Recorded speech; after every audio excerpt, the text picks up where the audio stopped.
Bismillahirrahmanirrahim. Assalamualaikum warahmatullahi wabarakatuh. Halo dan selamat datang bagi anak-anakku calon siswa kelas 7 dan juga orang tua wali dari calon siswa kelas 7 SMP Negeri 3 Tegalwaru. Selamat datang di kegiatan Masa Pengenalan Lingkungan Sekolah atau MPLS. Perkenalkan, nama saya Dona Apriansyah. Saya adalah pengajar bahasa Inggris untuk kelas 7 dan 9. Selain daripada itu juga saya merangkap sebagai pembantu kepala sekolah urusan kurikulum. Kali ini saya akan menjelaskan mengenai visi, misi, program, dan kurikulum yang ada di SMP Negeri 3 Tegalwaru. Perlu saya ingatkan bahwa di akhir video nanti akan ada kuis yang perlu untuk diisi oleh seluruh peserta kegiatan MPLS. Baik, tanpa ada basa-basi lagi, mari kita simak videonya.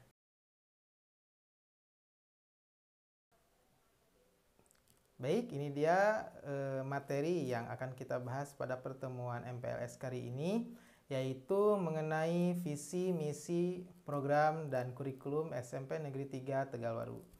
Pertama, kita akan membahas mengenai visi dan misi SMP Negeri 3 Tegalwaru. Visi SMP Negeri 3 Tegalwaru adalah terwujudnya peserta didik yang sehat, berkarakter, dan berprestasi dalam bidang non-akademik, bidang olahraga, pencaksilat pada tahun 2023. Nah, di sini sudah jelas bahwa arahan dari SMP Negeri 3 Tegalwaru itu adalah terwujudnya atau terciptanya peserta didik yang memiliki karakter yang baik dan tidak hanya berkarakter. Peserta didik SMP Negeri 3 Tegalwaru harus berprestasi, salah satunya di bidang non-akademik dan di bidang pencaksilat. Nah, bagaimana cara mewujudkan visi tersebut? Itu ada dalam misi. Nah, ini adalah misinya. Pertama adalah terciptanya lingkungan yang bersih. Yang kedua, selalu melaksanakan kegiatan olahraga yang teratur. Yang ketiga, memberikan asupan gizi yang maksimal. Lalu, selalu menjalankan perintah agama yang dianutnya.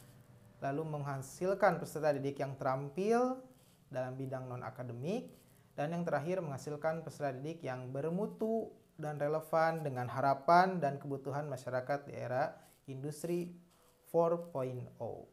Nah, itu adalah visi dan misi SMP Negeri 3 Tegalwaru. Selanjutnya, kita akan coba lihat beberapa program yang dimiliki oleh SMP Negeri 3 Tegalwaru. Pertama, tentu saja ini adalah program yang sangat umum ada di semua sekolah, yaitu upacara bendera. Biasanya dilaksanakan pada setiap hari Senin. Tujuannya adalah untuk meningkatkan rasa nasionalisme, rasa kepemilikan akan negara Indonesia ini. Yang kedua adalah gerakan literasi. Biasanya ini kami laksanakan setiap hari Selasa. Nah, apa tujuan dari gerakan literasi ini?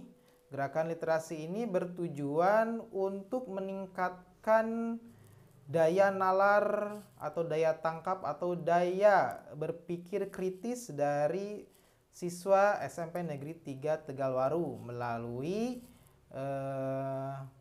pembacaan atau gerakan membaca buku dan gerakan-gerakan lainnya terkait dengan literasi. Ya, selanjutnya adalah penegakan K3. K3 itu sendiri adalah kebersihan, kerapihan, dan keindahan. Nah, untuk mewujudkan sekolah yang sehat, yang bisa ditempati oleh siswa SMP Negeri 3 Tegalwaru menerapkan program penegakan K3 yang biasanya kami selenggarakan setiap hari Rabu sebelum masuk sekolah. Lalu yang keempat adalah senam pagi. Biasanya ini kami lakukan pada hari Kamis pagi sebelum masuk. Tidak lain, ini adalah untuk mewujudkan siswa SMP Negeri Tegalwaru yang sehat. Dan yang terakhir adalah kegiatan atau program Kujumpa atau kuliah Jumat pagi yang berisi ceramah untuk menguatkan nilai spiritual siswa SMP Negeri 3 Tegalwaru. Nah, itu adalah beberapa program yang mungkin akan kita jalani ke depannya. Lalu kita juga mempunyai ekstrakurikuler, ya. Di antaranya adalah ada pramuka sebagai ekstrakurikuler wajib yang diikuti oleh seluruh siswa. Yang kedua ada paskibra dan yang ketiga ada pencak silat. Di sini yang ingin dikembangkan oleh SMP Negeri 3 Tegalwaru dari kegiatan ekstrakurikuler ini adalah siswa dapat mengembangkan diri mereka sendiri sesuai minatnya. Nah, tidak menutup kemungkinan jika siswa meminta kegiatan ekstrakurikuler akan bertambah sesuai minat dan keinginan siswa. Oke, lalu selanjutnya kita akan masuk ke dalam kurikulum. Kurikulum yang berlaku di SMP Negeri 3 Tegalwaru itu seperti apa. Namun sebelumnya kita harus tahu dulu apa sih istilah kurikulum itu, atau kurikulum itu apa. Sering disebut, ada di dalam bacaan, tapi kita seringkali tidak tahu apa sih sebetulnya kurikulum itu. Nah, kurikulum adalah seperangkat mata pelajaran dan program pendidikan yang diberikan oleh suatu lembaga penyelenggara pendidikan yang berisi rancangan pelajaran yang akan diberikan kepada peserta dalam satu periode jenjang. Jadi, pendeknya kurikulum itu adalah seperangkat mata pelajaran dan program sudah tadi kita bahas, yang direncanakan oleh suatu lembaga penyelenggara. Di sini adalah sekolah atau SMP Negeri 3 Tegalwaru, yang isinya adalah rancangan pelajaran yang akan dilalui oleh siswa-siswi SMP Negeri 3 Tegalwaru dalam kurun waktu 1 tahun atau 2 semester. Nah, oke. Kurikulum itu ada banyak sekali jenisnya. Dari dulu sampai sekarang selalu berubah-ubah. Ada dulu yang namanya KTSP, kurikulum tingkat satuan pendidikan. Ada juga KBK, kurikulum berbasis kompetensi. Ada juga kurikulum CBSA, cara belajar siswa aktif. Nah, yang terbaru adalah kurikulum 2013 atau biasa disingkat sebagai K13. Nah, kurikulum 2013 inilah yang sekarang kita pakai. Pertanyaannya, mengapa harus kurikulum 2013? Mengapa SMP Negeri 3 Tegalwaru itu harus memakai kurikulum 2013 atau K13? Yang pertama alasannya adalah bahwa ini sudah menjadi keputusan pemerintah Republik Indonesia melalui Kementerian Pendidikan dan Kebudayaan. Yang mana keputusan itu berlaku bagi seluruh sekolah yang ada di NKRI atau Negara Kesatuan Republik Indonesia. Artinya mau tidak mau itu harus diterapkan juga di SMP Negeri 3 Tegalwaru. Lalu selanjutnya yang menjadi alasan mengapa harus memakai kurikulum 2013 adalah bahwa ternyata kurikulum 2013 ini dinilai lebih baik dari kurikulum sebelumnya.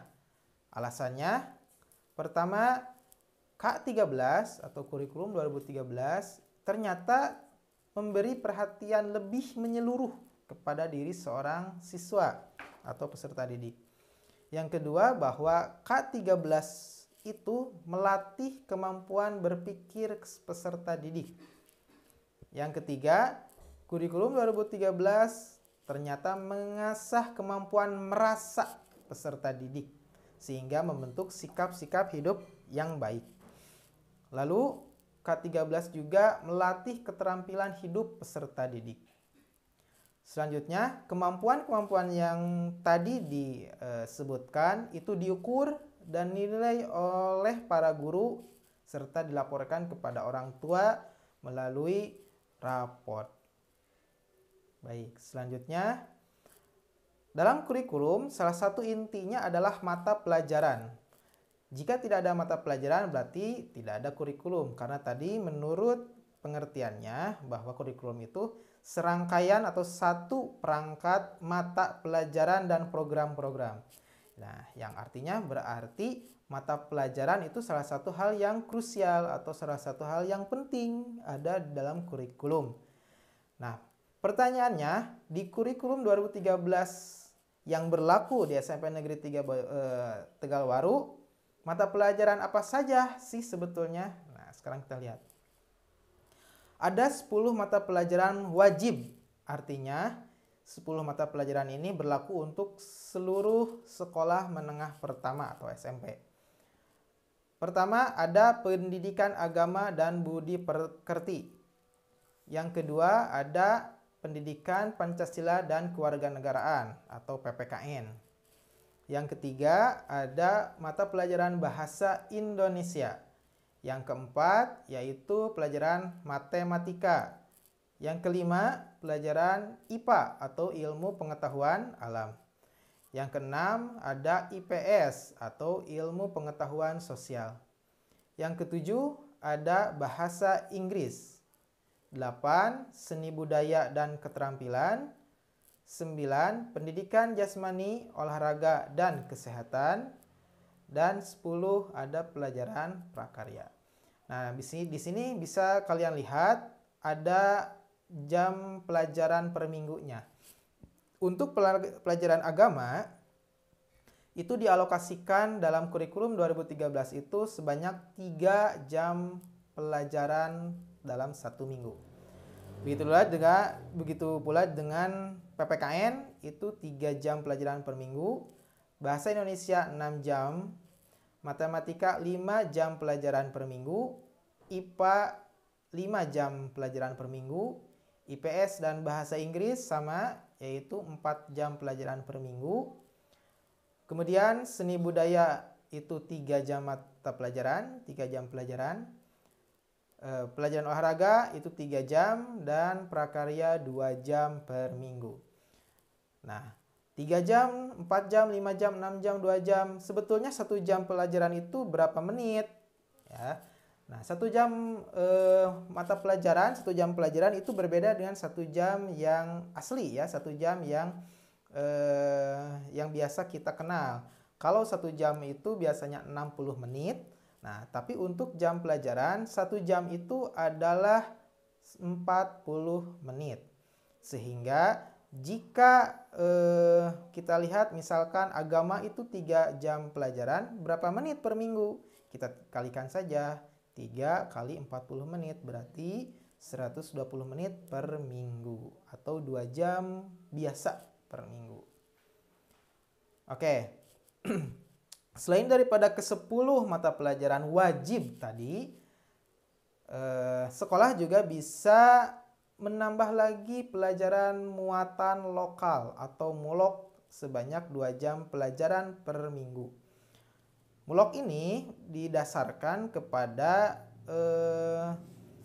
ada apa saja sih di lingkungan lokal suatu kabupaten. Misalkan di sini di Purwakarta. Nah, di Purwakarta itu sudah ditetapkan bahwa mulok yang bisa diajarkan atau ditambahkan di suatu sekolah menengah pertama itu adalah bahasa Sunda. Jadi, untuk mata pelajarannya tadi ada 10 yang wajib ditambah 1 yang mulok yaitu bahasa Sunda sebanyak 2 jam pelajaran per minggu.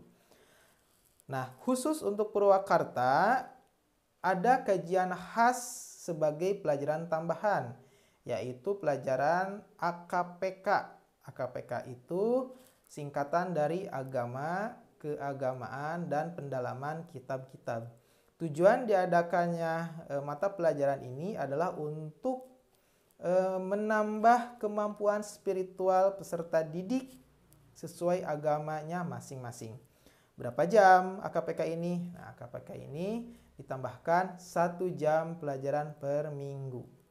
Berarti semuanya jika kita jumlahkan 10 mata pelajaran tadi adalah 30 jam mata pelajaran ditambah 2 jam mata pelajaran mulok bahasa Sunda berarti menjadi 40 jam dan ditambah lagi ini 1 jam pelajaran untuk AKPK, jadi 41 jam pelajaran per minggu dari hari Senin sampai hari Jumat. Selanjutnya, setelah ada mata pelajaran, tentu saja harus ada proses penilaian. Proses penilaian ini dilakukan untuk mengukur sejauh mana perkembangan seorang peserta didik. Nah, bagaimana sih penilaian di K13? Nah, seperti ini. Kurikulum 13 atau kurikulum 2013 mengenal 4 macam penilaian. Ya, penilaian-penilaian tersebut diukur dan dinilai oleh guru dan dilaporkan kepada orang tua dalam bentuk buku laporan pendidikan atau biasa kita sebut dengan raport setiap 6 bulan atau setiap semester. Apa saja penilaian itu? Nah, penilaian itu adalah pertama adalah penilaian nilai sikap spiritual, penilaian sikap sosial, lalu penilaian pengetahuan dan penilaian keterampilan. Seperti itu. Ini adalah 4 penilaian kurikulum 2013. Sekarang kita bahas satu persatu. Apa sih nilai sikap spiritual dan sikap sosial itu? Nilai sikap spiritual adalah sikap sebagai orang beriman. Berarti kaitannya dengan spiritualitas atau keagamaan atau hubungan kita dengan Tuhan. Penilaian sikap spiritual ini menilai bagaimana seseorang yang memiliki keimanan dan ketakwaan bersikap sesuai dengan ajaran agama dan kepercayaannya masing-masing. Sikap spiritual ini dinilai oleh guru pendidikan agama dan budi pekerti, wali kelas, dan guru BK. Nah, itu untuk nilai spiritual. Sekarang nilai sikap sosial. Apa itu? Nilai sikap sosial adalah sikap-sikap dalam pergaulan dengan sesama manusia. Kalau tadi spiritual hubungannya dengan Tuhan. Nah, kalau sosial hubungannya adalah dengan sesama manusia. Baik itu sesama teman, kalau di sekolah, dengan Bapak Ibu guru, dengan para penjual makanan misalkan di kantin, dan lain sebagainya. Nilai sikap sosial ini dinilai oleh guru PPKN, wali kelas, dan guru BK. Nah, pertanyaannya, apakah guru-guru yang lain juga menilai sikap spiritual dan sikap sosial? Nah, ternyata kedua nilai sikap ini juga dinilai oleh semua guru. Mereka, guru-guru tersebut, akan mencatat sikap dan kelakuan peserta didik yang mereka temukan, terutama pada saat mereka mengajar di kelas. Jadi, untuk kurikulum 2013, anak-anak sekalian harus benar-benar ditanamkan dalam hati bahwa setiap perilaku kita itu dinilai oleh guru. Contoh, misalkan dalam suatu pertemuan pembelajaran. Misalkan ketika memulai pelajaran, guru mengajak untuk berdoa. Nah, kita ada yang tidak berdoa, misalkan salah satu teman kita ada yang tidak berdoa. Nah, itu dinilai oleh guru. Ya. Atau misalkan ketika kita diberikan tugas. Misalkan diharuskan untuk mengerjakan tugas kelompok. Nah, di dalam kelompok itu misalkan ada satu orang yang tidak ikut bekerja. Nah, itu berarti kaitannya dengan nilai sosial. Itu juga dinilai oleh guru. Nah, makanya harus berhati-hati dalam nilai sikap spiritual dan sikap sosial ini. Karena ini sangat penting. Ya, ini dinilai oleh semua guru. Selanjutnya, nilai pengetahuan. Apa itu nilai pengetahuan? Nilai pengetahuan adalah nilai tentang pemahaman dan penguasaan materi pelajaran yang diberikan oleh guru. Nilai ini berlaku untuk semua mata pelajaran. Nah, ini nilai pengetahuan ini adalah sejauh mana kalian atau peserta didik bisa memahami pelajaran yang diberikan oleh guru. Nah, bagaimana cara mendapatkan nilai pengetahuan ini? Nah, di sini ada beberapa poin. Pertama, bisa melalui tugas. Tugas ini apa sih? Baik berupa latihan pada setiap pertemuan di kelas maupun berupa PR. Ya, biasanya guru sesudah satu pertemuan, biasanya di akhir itu selalu ada latihan untuk melihat apakah peserta didik itu atau kalian itu paham tidak dengan pelajaran yang diberikan.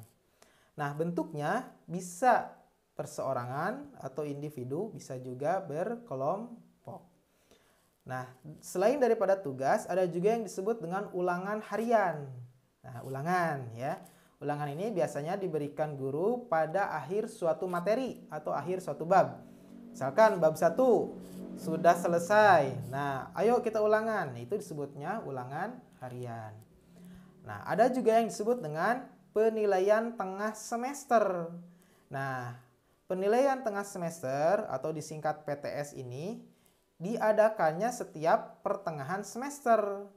Ingat, semester itu 6 bulan. Berarti tengah semester 3 bulan. Berarti pada setiap 3 bulan itu akan ada PTS.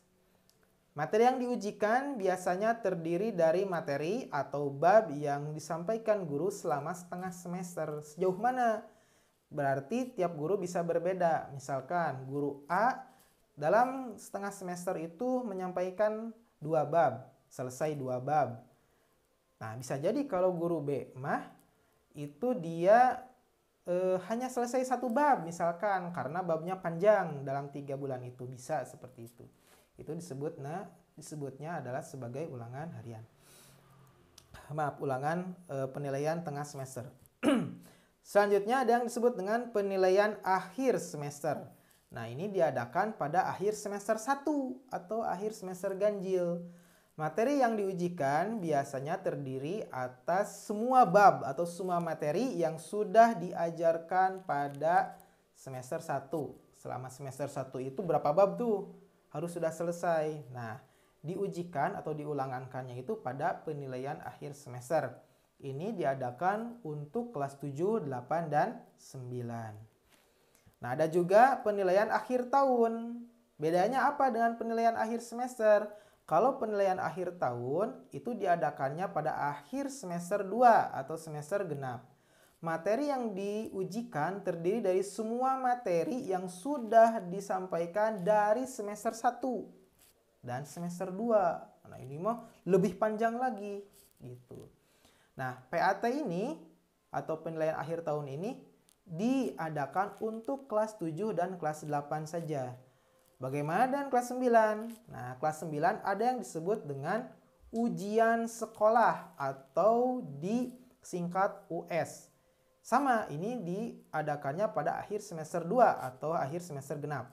Materi yang diujikan lebih banyak lagi, yaitu semua materi dari kelas 7 sampai kelas 9. Oleh karena itu, US ini diadakan khusus untuk kelas 9 dan nilainya digunakan sebagai salah satu syarat kelulusan. Kalau PAT ini sebagai syarat naik kelas dari kelas 7 ke kelas 8 atau dari kelas 8 ke kelas 9. Oke. Selanjutnya ada nilai keterampilan. Nah, apa itu nilai keterampilan? Nilai keterampilan adalah nilai tentang kemampuan peserta didik dalam menerapkan pengetahuan. Kalau tadi nilai pengetahuan itu dalam memahami materi, nah kalau sekarang keterampilan itu dalam menerapkan atau menggunakan pengetahuan yang sudah didapat tadi. Gitu. Yang sudah kita pahami di nilai pengetahuan. Nah, bagaimana cara menerapkannya? Nah, ini dinilai di keterampilan. Bagaimana kita mendapatkan nilai keterampilan? Nah, ini adalah beberapa poin. Pertama, ada melalui praktik. Praktek, misalkan contohnya dalam pelajaran bahasa Indonesia, kita disuruh untuk membaca karya sastra, membaca puisi, membaca pantun, dan lain sebagainya. Itu termasuk ke dalam keterampilan.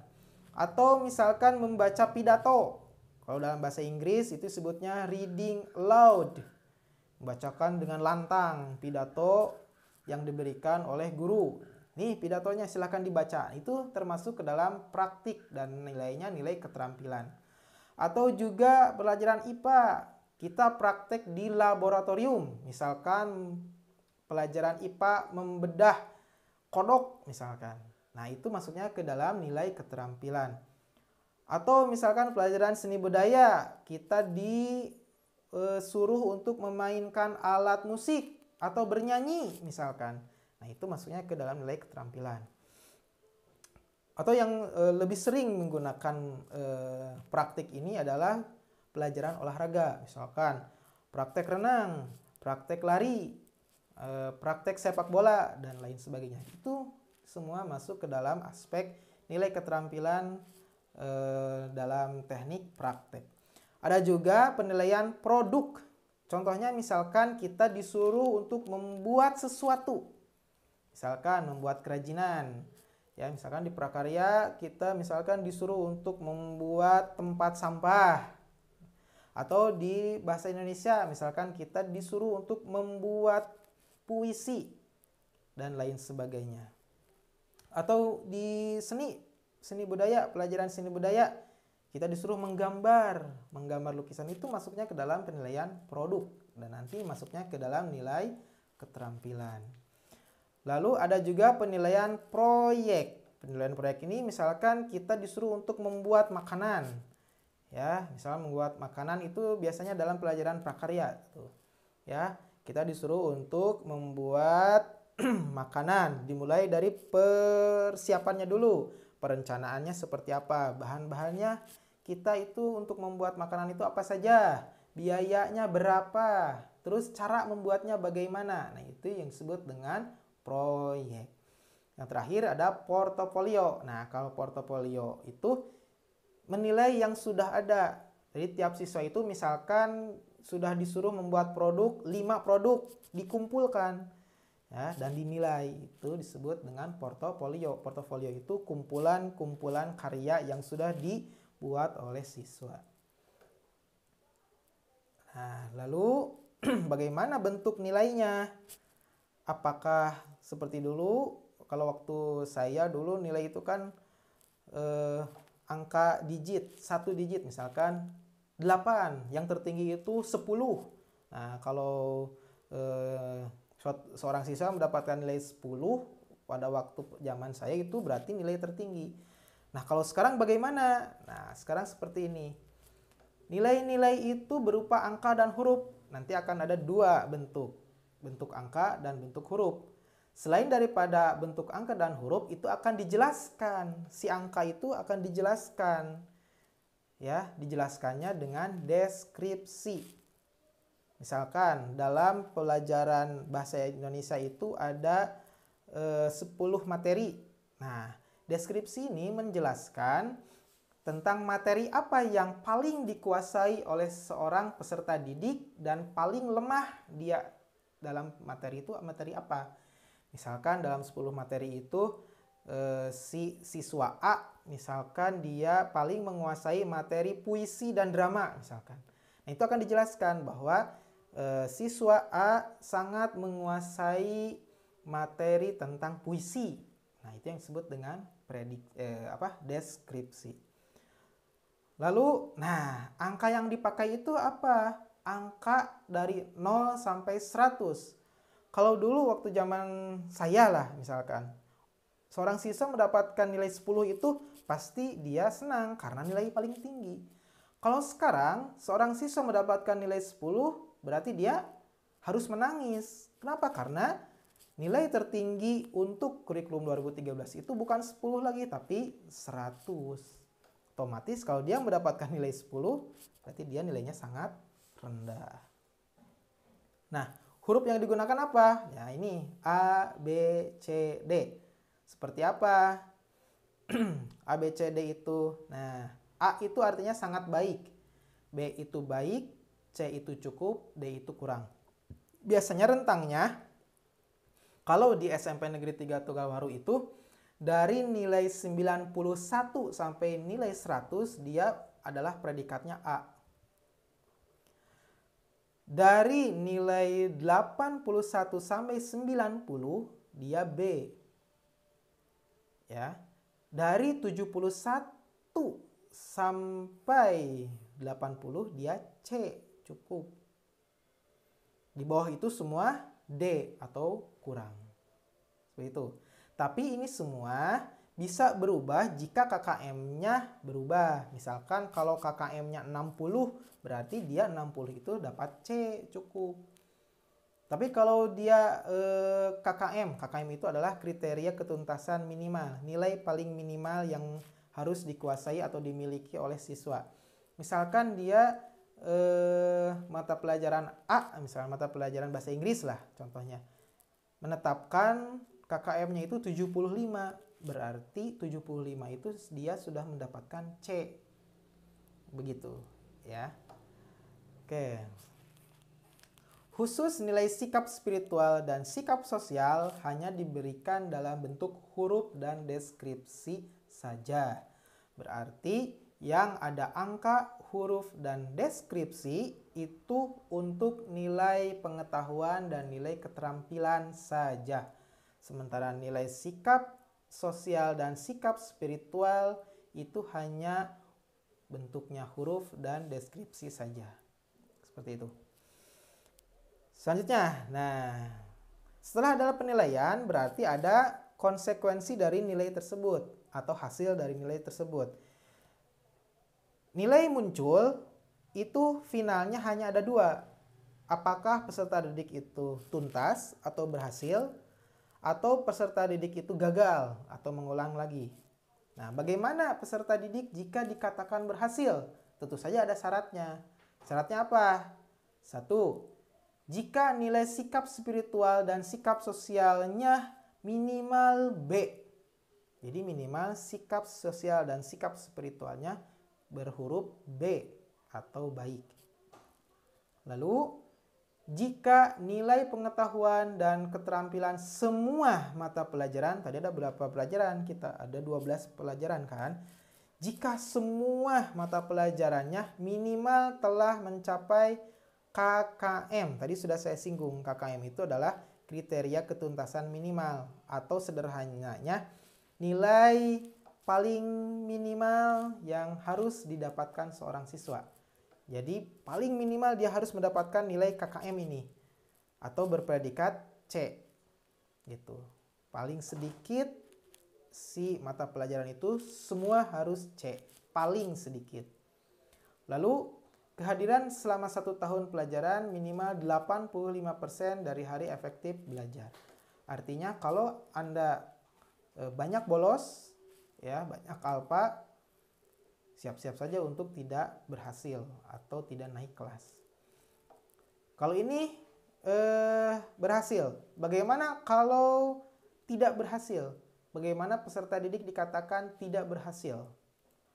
Jika 1. Nilai sikap spiritual dan sikap sosialnya berpredikat C. Meskipun seluruh mata pelajaran, nilai pengetahuan dan nilai keterampilannya A, tapi jika sikap spiritual dan sikap sosialnya C, berarti dia tidak berhasil atau tidak naik kelas. Atau untuk kelas 9 tidak lulus. Selanjutnya, misalkan sudah, sikap spiritual dan sikap sosial saya misalkan B, berarti syarat pertama sudah terpenuhi untuk berhasil. Nah, syarat kedua, nilai pengetahuan dan keterampilan berpredikat D pada lebih dari 1 mata pelajaran.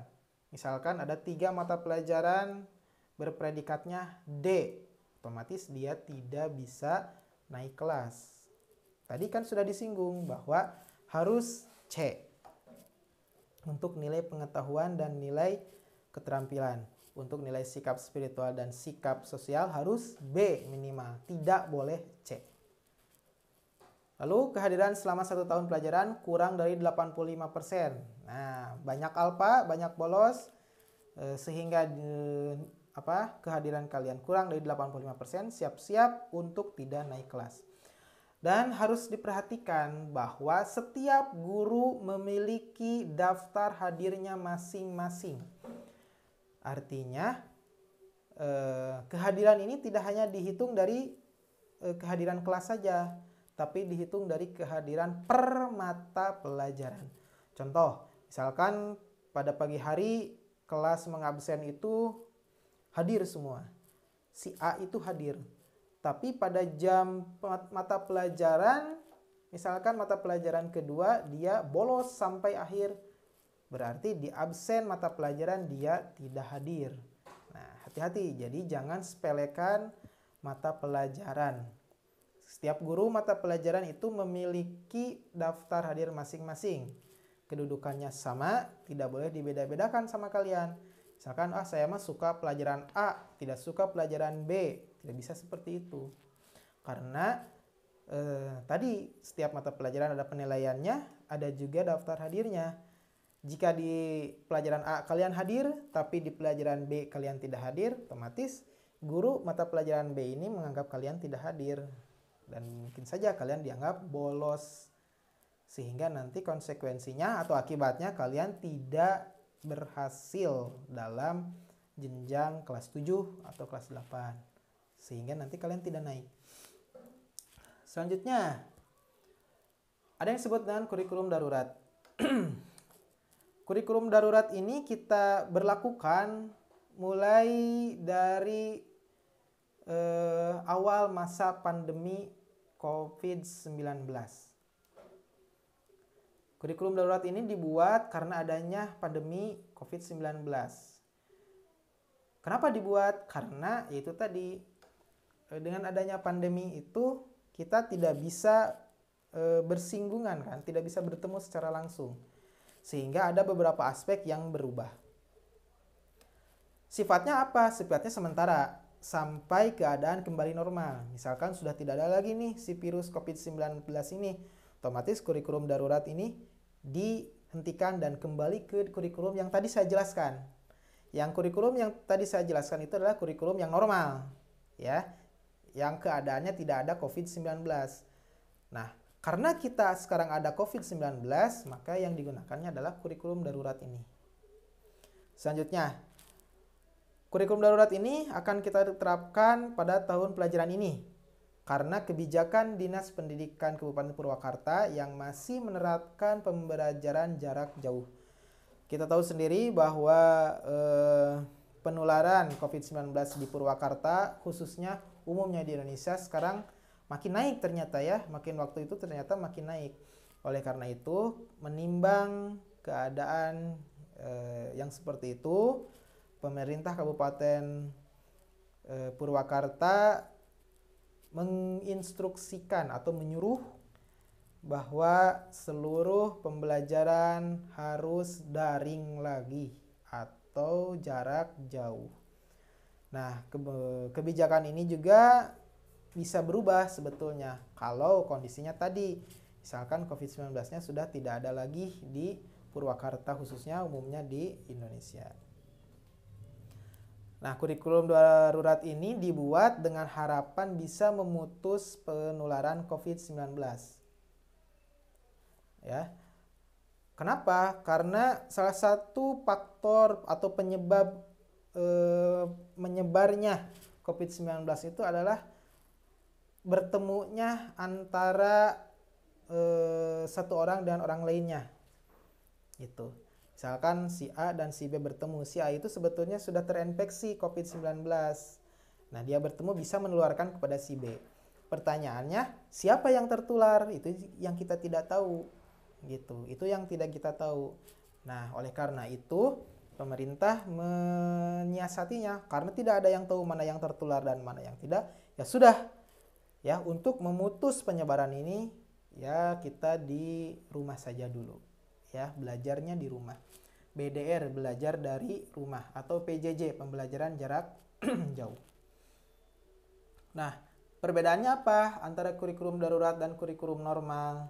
Perbedaannya adalah satu, dalam kurikulum darurat tidak semua materi pelajaran disampaikan. Contohnya tadi, misalkan dalam bahasa Inggris, dalam satu semester itu ada 8 materi misalkan. Nah, karena kurikulum darurat, ya, jadi tidak bisa semua materi disampaikan, gitu. Karena apa? Karena ada misalkan materi yang harus ada percakapan, misalkan harus bertemu, itu kan otomatis tidak bisa. Nah, materi yang disampaikan hanya yang dianggap penting oleh guru. Nanti si guru itu memilih itu. Mana kira-kira yang penting nih? Yang penting ini ya, itu yang disampaikan melalui PJJ atau pembelajaran jarak jauh. Proses pembelajarannya daring atau dalam jaringan. Kalau normal itu kan di kelas. Guru menerangkan, siswa memperhatikan. Ada hubungan timbal balik dari siswa dan guru. Misalkan guru memberikan pertanyaan, siswa menjawab. Atau sebaliknya, siswa bertanya, guru menjawab. Nah, dalam kurikulum darurat ini, proses pembelajarannya daring. Ya, otomatis harus menggunakan aplikasi. Aplikasi yang bisa menghubungkan antara guru dan murid dari jarak yang jauh.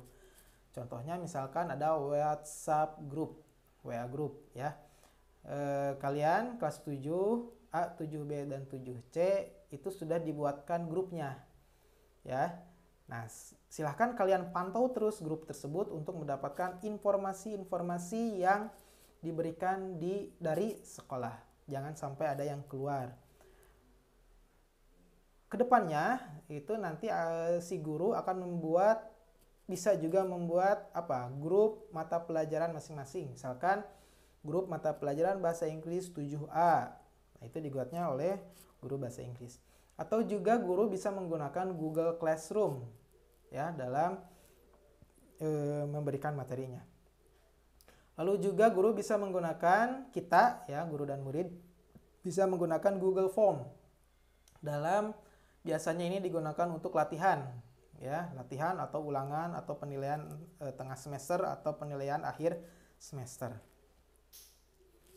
Lalu jumlah jam pelajaran, yang tadi sudah saya jelaskan bahwa jumlah jam pelajaran kita yang 10 mata pelajaran yang wajib itu ada 38, ditambah dengan mulok, bahasa Sunda itu 2 jam jadi 40, ditambah juga dengan pelajaran khas, yaitu AKPK 1 jam jadi 41 jam pelajaran. Tapi dengan kurikulum darurat ini semuanya dipangkas menjadi 24 jam. Ya, jadi ada 12 mata pelajaran, masing-masing tiap minggu itu hanya 2 jam pelajaran saja. Nanti jadwalnya akan di-share di grup masing-masing ya.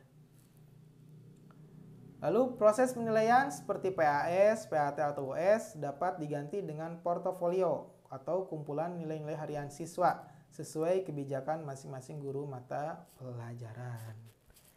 Ya, itu karena kita sedang menghadapi situasi yang pandemi COVID-19 ini, makanya SMP Negeri 3 Tegalwaru dengan terpaksa harus mengadakan kurikulum darurat atau memakai kurikulum darurat. Sehingga nanti ke depannya sesudah MPLS ini kalian belajarnya tadi memakai proses pembelajaran daring. Kehadiran itu tetap dihitung dari kalian masuk ke grup. Nanti setiap guru biasanya akan mengabsen. Di grup itu akan mengabsen. Kalian akan dikasih suatu daftar untuk diisi. Jika kalian tidak mengisi absen tersebut, berarti kalian tidak hadir. Otomatis ada konsekuensinya, kalian bisa tidak naik kelas. Oke? Mungkin itu saja yang dapat saya sampaikan untuk kesempatan kali ini. Terima kasih banyak atas perhatian kalian peserta MPLS. Setelah ini nanti kita akan ada materi yang lainnya. Silakan kalian terus pantau grupnya. Nanti akan ada link untuk membuka video materi MPLS di YouTube. Nah, untuk latihannya atau kuisnya, kalian bisa lihat di deskripsi video ini. Ya, nanti akan saya cantumkan ada link Google Form yang harus kalian isi harus kalian isi untuk mengukur apakah kalian itu bisa memahami ya materi yang saya sampaikan atau tidak. Itu linknya nanti akan ada di deskripsi ya. Mungkin itu saja yang dapat saya sampaikan. Mohon maaf atas kekurangannya. Terima kasih banyak. Assalamualaikum warahmatullahi wabarakatuh.